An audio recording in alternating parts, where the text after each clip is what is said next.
Bon, je pense qu'on va pouvoir démarrer la session. Donc, bonjour à tous, je suis Fabrice Guyot, donc associé au sein du département Business Risk Services de Grant Thornton, en charge du pôle Data Analytics. Donc, depuis plusieurs années, nous avons développé des solutions de contrôle continu par analyse de données, donc pour les fonctions d'audit interne, de contrôle interne et de conformité. Et dans ce contexte, nous avons maintenant élaboré une solution packagée Data Analytics que nous allons vous présenter aujourd'hui. Les aspects logistiques, donc le webinaire va se passer en 3 temps. Donc, dans un premier temps, nous vous présentons le Data Analytics dans le contexte de la gestion des risques et le principe de notre solution packagée Data Analytics.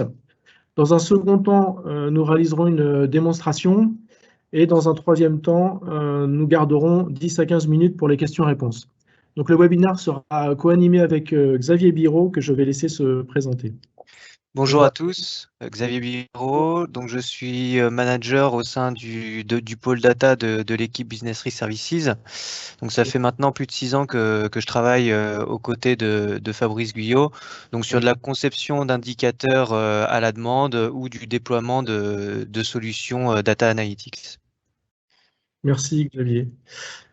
Donc l'agenda, comme je le disais, on va quand même parler de l'approche Data Analytics pour la gestion des risques, présenter notre solution, son fonctionnement, effectuer la démonstration et puis après avoir la séance de questions-réponses. Donc tout d'abord, ce qu'on entend chez Grant Thornton par Data Analytics dans le contexte de la gestion des risques, c'est l'analyse des données structurées. Donc l'idée est d'utiliser les données brutes des systèmes d'information, donc des opérations que vous enregistrez dans vos applications comptables ou vos ERP, pour en déduire des résultats. Donc l'idée est de mettre en évidence des exceptions, des anomalies à l'extrême des fraudes. Donc nous avons 4 types d'analyses. Première analyse fondée sur des scénarios prédéfinis, par exemple un scénario tel que des allers-retours sur RIB. Et dans ce cas, nous pouvons utiliser aussi du machine learning pour améliorer les algorithmes. Donc, Xavier vous présentera dans la démonstration un exemple d'utilisation du machine learning. Deuxième type d'analyse, des analyses relatives à des schémas atypiques. Donc, nous n'avons pas de scénario prédéfini pour ce type d'analyse, mais l'idée est d'identifier des transactions, des opérations qui se distinguent des autres, qui sortent de l'ordinaire, donc qui sont atypiques. Et ici, il est possible soit d'utiliser des scénarios prédéfinis, mais on va utiliser aussi des algorithmes de data science, notamment de classification ou de régression, qui vont faire des classifications automatiques des opérations. Ensuite, un troisième type d'analyse qui est important, une fois que les premières analyses ont été réalisées, eh bien, ça consiste à réaliser des analyses croisées pour avoir un faisceau de suspicion. Par exemple, vous allez rechercher les mêmes entités qui apparaissent dans différents résultats de tests. Par exemple, un même fournisseur, un même collaborateur, un même utilisateur, une même écriture comptable qui est en anomalie dans plusieurs tests, ça va renforcer, renforcer nos suspicions. Et dernier type d'analyse, qui est notamment beaucoup utilisé pour les contrôles comptables Sapin 2, pour la recherche de suspicions de corruption, les mots-clés. Donc ça va consister à rechercher par exemple exhaustivement dans le grand livre sur une base de mots-clés paramétrés les lignes comptables concernées. Par exemple sur des marques de luxe, des mots-clés liés à des marques de luxe, des cadeaux que vous allez pouvoir paramétrer. Ça peut être aussi pour un tiers donné. Récemment, les analyses traditionnelles se sont enrichies par du machine learning. Et c'est aussi un des objectifs de ce webinaire, de vous présenter sur un cas pratique comment ça peut fonctionner, puisque c'est un nouveau paradigme. Dans la programmation traditionnelle, vous avez des données en entrée, vous définissez des règles, donc des scénarios, et vous obtenez des résultats, donc des réponses. Avec le machine learning, vous renversez ce paradigme. C'est-à-dire que vous utilisez des données et fournissez vous-même les réponses. Et c'est le système donc la machine qui en déduit les règles de gestion. Donc on voit qu'ici, qu'il faut être prudent avec l'utilisation du machine learning, puisque vous pouvez avoir un problème de traçabilité, puisque vous ne pouvez pas connaître en détail les règles de gestion utilisées par la machine. C'est pour ça que nous privilégions, dans notre cas, dans le contexte de la gestion des risques, eh bien, des apprentissages supervisés où nous apprenons manuellement à la machine sur un certain nombre d'échantillons à adopter les bonnes règles.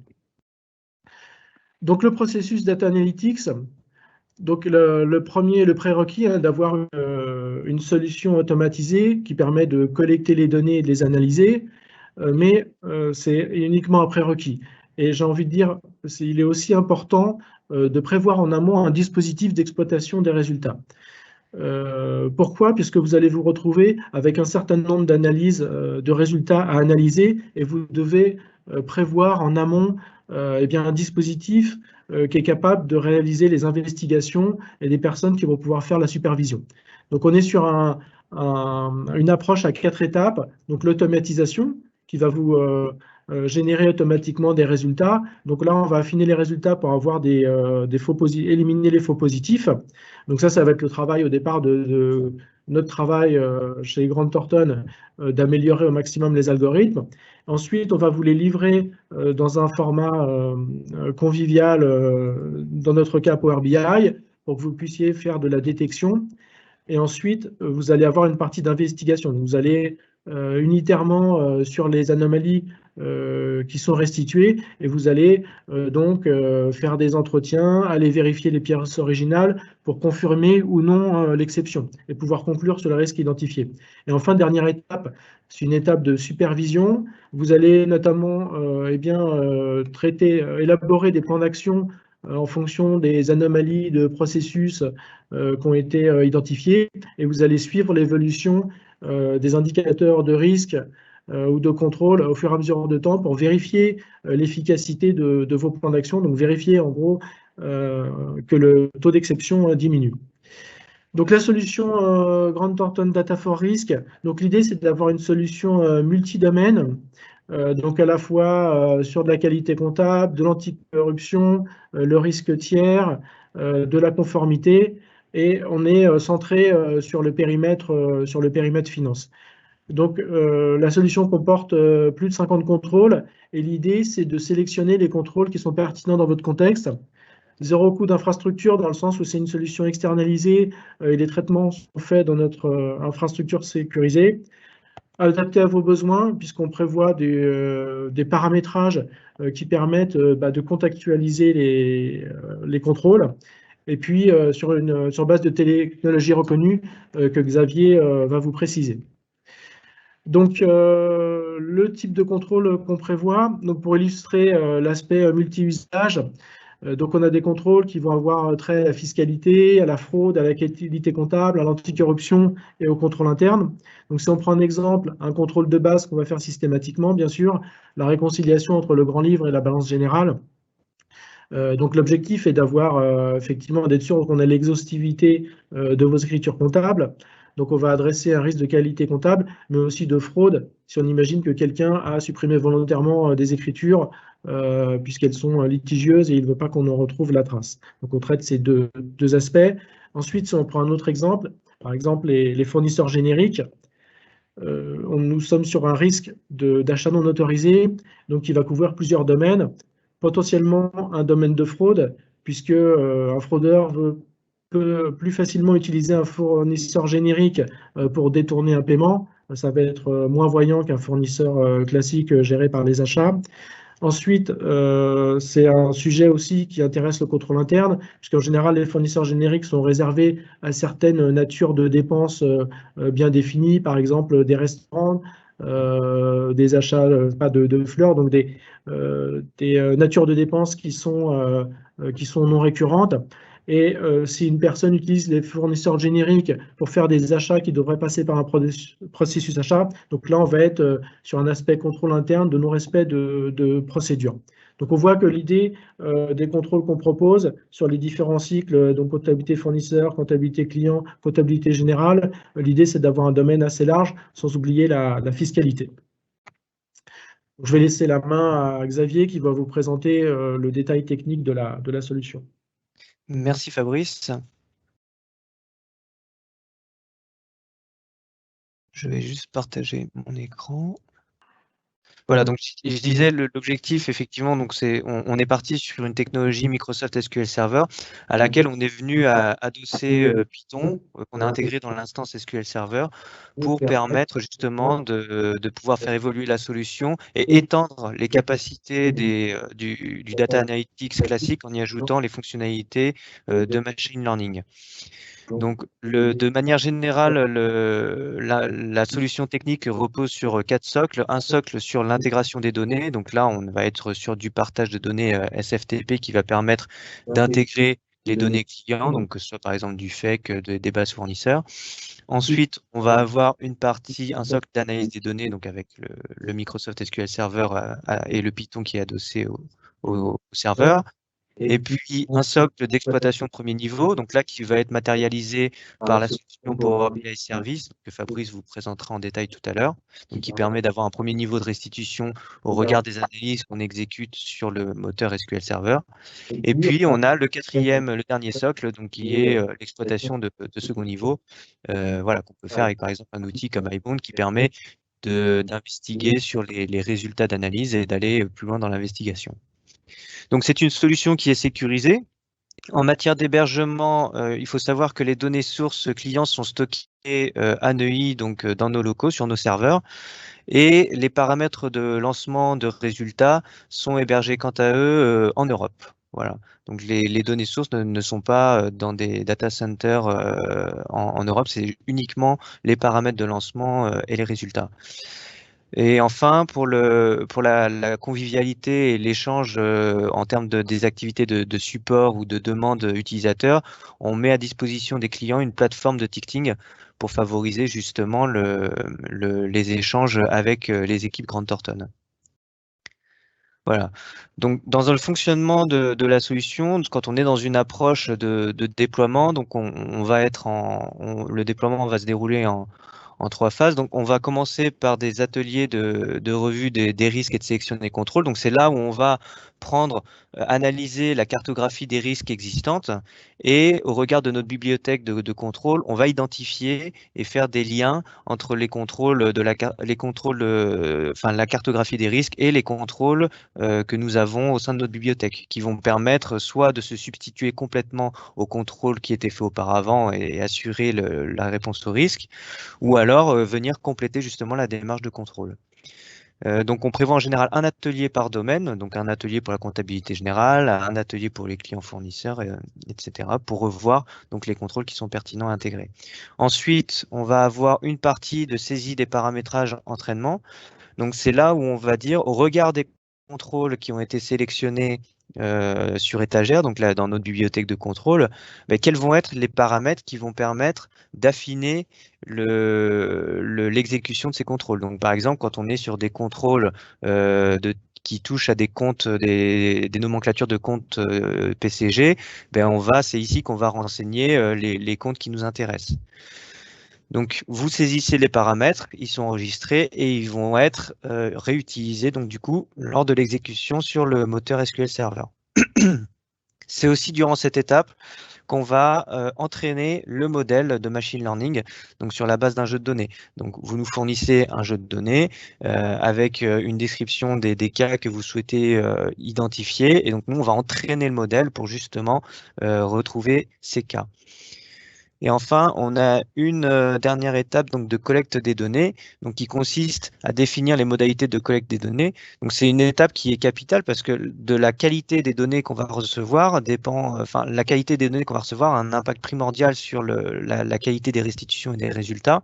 Donc, on va faire des tests d'extraction sur des jeux de données et puis on va aussi parler de l'industrialisation pour automatiser ce processus de collecte des données.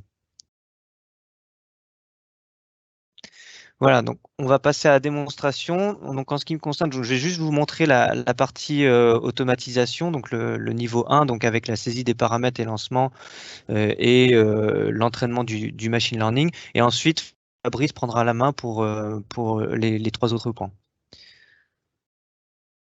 Donc par rapport aux paramètres de lancement.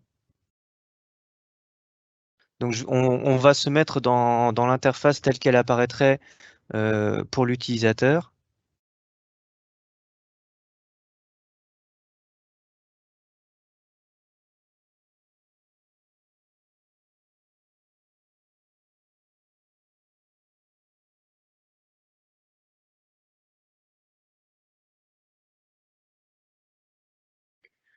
OK. Hop, Solution Data for Risk. Voilà. Et donc là, on voit que j'ai plusieurs dossiers. Donc j'ai mes résultats de contrôle qui sont répertoriés par dossier, par famille. Donc voilà, les accounts payable, les accounts receivable. Et puis j'ai un dossier 00 run, donc qui contient un formulaire qui s'appelle run paramètres. Donc du coup, on va voir comment est constitué le formulaire. Voilà, on va l'ouvrir.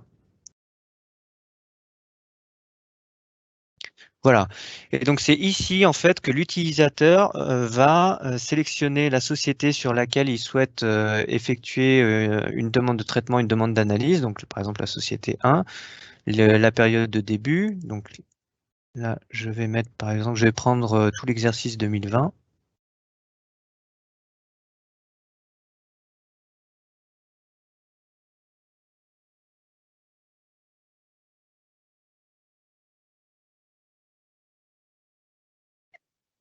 Voilà, et puis je vais sélectionner mes contrôles, les contrôles que je souhaite effectuer.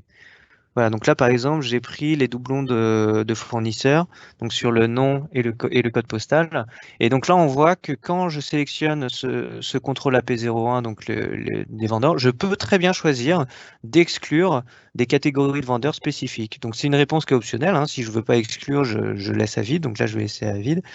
Et puis, allez, mettons, je vais prendre les mots-clés, les mots-clés sensibles dans les libellés.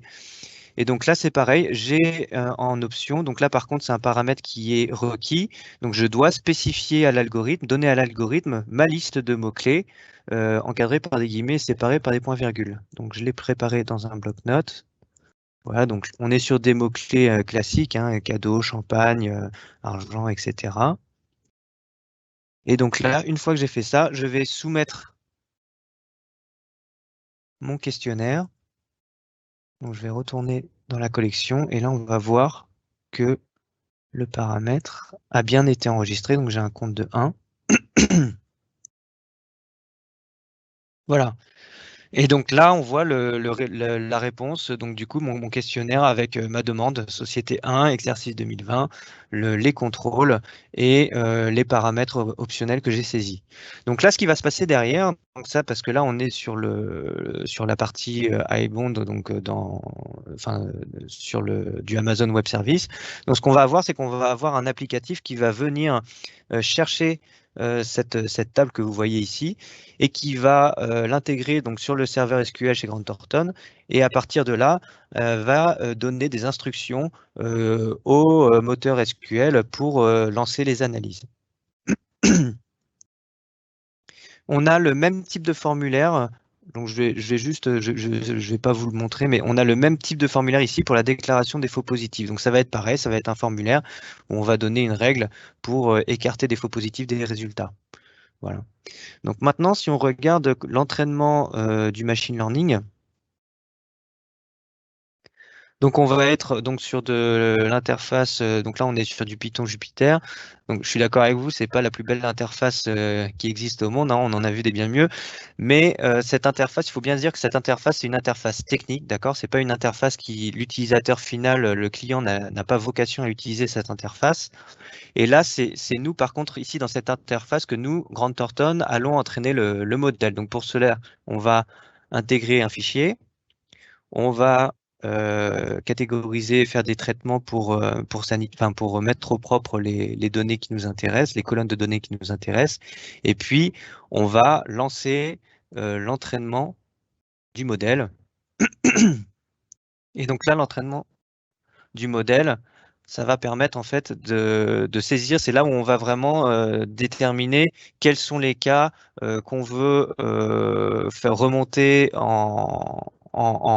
flagué en atypie ou non. Donc là, par exemple, l'entraînement propose un cas.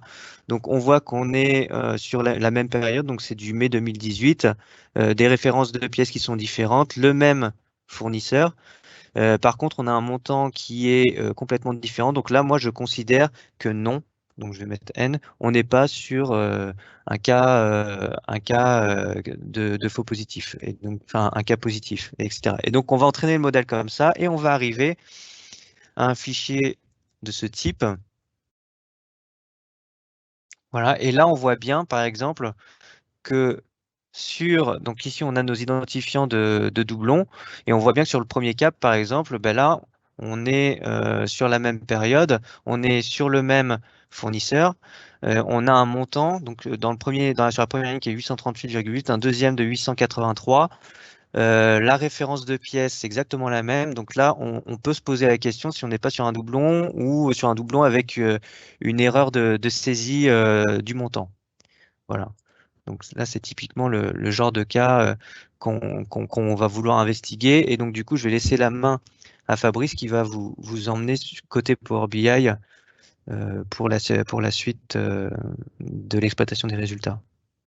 Je reprends, excusez-moi. Donc là, maintenant, vous vous trouvez sur l'interface utilisateur.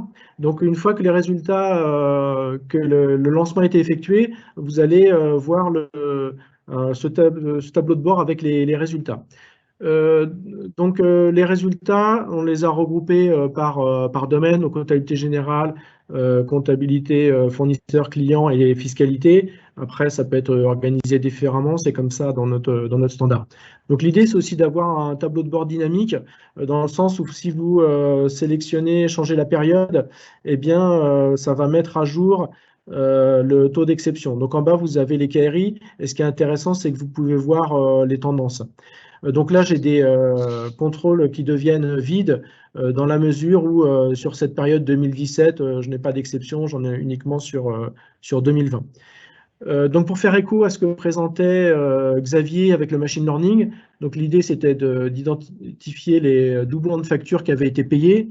Et ce que vous avez vu avec le machine learning, eh bien, c'est que vous arrivez à capter des suspicions de doublons avec des montants différents, ce qui ne serait pas possible avec une recherche exacte. Donc ça va plus loin qu'un algorithme traditionnel et c'est plus performant. Donc ça, c'est un des usages du machine learning, aller plus loin avec l'entraînement que l'analyse traditionnelle. Un autre usage, ça peut être aussi d'éliminer les faux positifs grâce au machine learning. Donc là, c'est ce qu'on fait au départ quand on commence le projet. Donc, si on va sur l'indicateur que vous avez présenté, Xavier, l'idée du tableau de bord, c'est d'avoir une représentation plus pertinente qu'un Excel et qui vous donne tout de suite les indicateurs clés et puis un peu les montants en jeu. Bon, là, on est sur un exemple sanitisé, donc on a beaucoup de montants, mais vous voyez tout de suite les chiffres et une représentation. Alors, les deux graphiques du haut, le premier, ça représente le nombre de doublons par fournisseur, par tiers, et ensuite on voit les utilisateurs qui ont enregistré des doublons. Alors un autre aspect qui est intéressant, c'est que on vous fournit toujours le détail en regard de la synthèse. Donc l'idée du détail, eh bien, c'est qu'on peut faire un filtre sur le graphique principal, et puis ça va vous filtrer automatiquement le détail en regard. Comme ça permet progressivement d'aller cibler des anomalies. Donc là, si je sélectionne, par exemple, je sélectionne un fournisseur, je peux prendre celui-là, voilà, par exemple celui-là, eh bien, donc là, ça m'a filtré ici, et ça va aussi me filtrer sur ce fournisseur dans le détail. Donc là, on voit que c'est intéressant. Et après, si vous voulez faire des analyses complémentaires, vous pouvez toujours faire un export Excel. Donc ensuite, vous avez obtenu vos résultats et là, vous allez être dans la phase de détection. Vous allez voir un peu les types d'anomalies et après, vous allez vouloir passer dans une phase d'investigation. Eh bien, pour la phase d'investigation, on a une option qui est d'implémenter donc la partie GRC de Highbond, que je ne vais pas vous présenter en détail, mais qui permet de qualifier en détail les résultats, de les documenter, de les lier à votre plan de contrôle et puis d'effectuer les plans d'action. Si vous voulez une option plus légère, vous pouvez déjà, avec le Power BI, avoir un certain nombre de fonctionnalités intéressantes. Donc la première fonctionnalité, c'est de pouvoir faire de la collaboration. Depuis quelques temps, il y a un onglet commentaires qui a été ajouté et qui permet de faire des échanges sur un indicateur donné. Donc par exemple, là, je vais m'adresser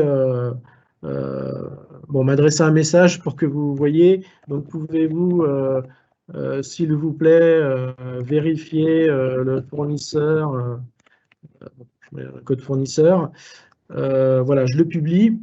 Et tout de suite, donc là, on imagine que je le publierai à une autre personne. Tout de suite, je reçois l'information avec aussi ce qui est intéressant. Donc là, j'ai préfiltré parce que ça met quelques minutes à arriver, mais tout de suite, vous avez une notification par email avec le lien vers le reporting. Donc ça permet d'avoir quand même pas mal d'interactivité. Donc ça, c'est une première fonctionnalité. Ensuite, une deuxième fonctionnalité qui est intéressante, vous recevez votre nouveau tableau de bord. Donc, on est toujours en cumulatif, mais il va être mis à jour sur la nouvelle période, par exemple sur le nouveau mois. Eh bien, vous pouvez réexporter en PowerPoint l'ensemble des tableaux de bord. Donc, ça permet de gagner du temps, ça vous évite de faire des copies d'écran pour chaque contrôle. Donc, vous allez déjà avoir un PowerPoint pré-rempli. Donc là, je l'ai déjà téléchargé parce que quand on télécharge surtout, ben, ça prend 5 minutes. Et du coup, ce qui est intéressant, c'est que vous pouvez aussi mettre le lien à votre documentation. Donc, imaginons, vous allez centraliser la documentation, vous allez mettre dans le SharePoint, donc Office 365 et qui est lié au Power BI. Et donc, vous allez pouvoir accéder directement à la documentation liée au contrôle. Donc, il suffit, nous, on vous crée les liens en avance avec la bonne arborescence. Et derrière, ici, eh bien, ça, c'est le PowerPoint qui a été extrait automatiquement de l'application. Voilà, et vous reconnaissez eh bien, l'ensemble des indicateurs. Et en fait, j'ai juste ajouté donc, dans l'indicateur qui nous intéressait, on a ajouté donc des slides avec donc quel était l'indicateur, les chiffres clés, la méthodologie d'analyse. Donc là, par exemple, on va expliquer qu'on exclut les avoirs, etc., comment on recherche les doublons. On retrouve la synthèse et le détail.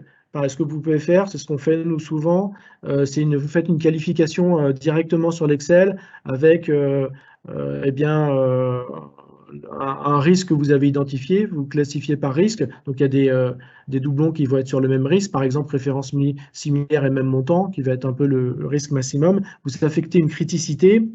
Donc là, c'est ce qu'on a fait effectivement dans le SharePoint avec l'Excel qu'on avait exporté au départ du PowerPoint. Alors, du Power BI, pardon. Et ce qui est intéressant sur cet Excel aussi, c'est que quand vous faites l'export, eh bien, l'outil vous rappelle les fils que vous avez utilisés. Comme ça, on n'a pas de perte de traçabilité. Donc là, j'avais extrait, par exemple, sur un fournisseur, j'ai fait une qualification. Là, vous retrouvez le degré de confiance du machine learning. Voilà, et donc après, pour l'intégrer dans le Power BI, j'ai juste fait un simple filtre pour être sur les risques que j'avais identifiés et j'ai copié dans le Power BI. Donc voilà en synthèse ce qui est possible de faire avec la restitution Power BI et même sans outil GRC derrière, vous pouvez faire de la documentation et collaborer un minimum. Donc voilà pour la démonstration. Ce que je vous propose, eh bien, c'est de faire voilà, de nous poser pendant une quinzaine de minutes vos questions. Voilà, donc on est disponible pour votre échange. Alors sans doute, s'il y a un certain nombre de questions, on ne peut pas répondre à toutes les questions. On répondra ensuite individuellement aux différentes questions après le webinaire. N'hésitez pas à nous contacter parce que cette présentation, forcément, dans le cadre d'un webinaire, elle est assez rapide, donc on passe assez vite sur la démo. Et si vous voulez plus d'informations sur le fonctionnement de la solution, ses caractéristiques, comment on peut l'implémenter, eh bien, n'hésitez pas à revenir vers nous.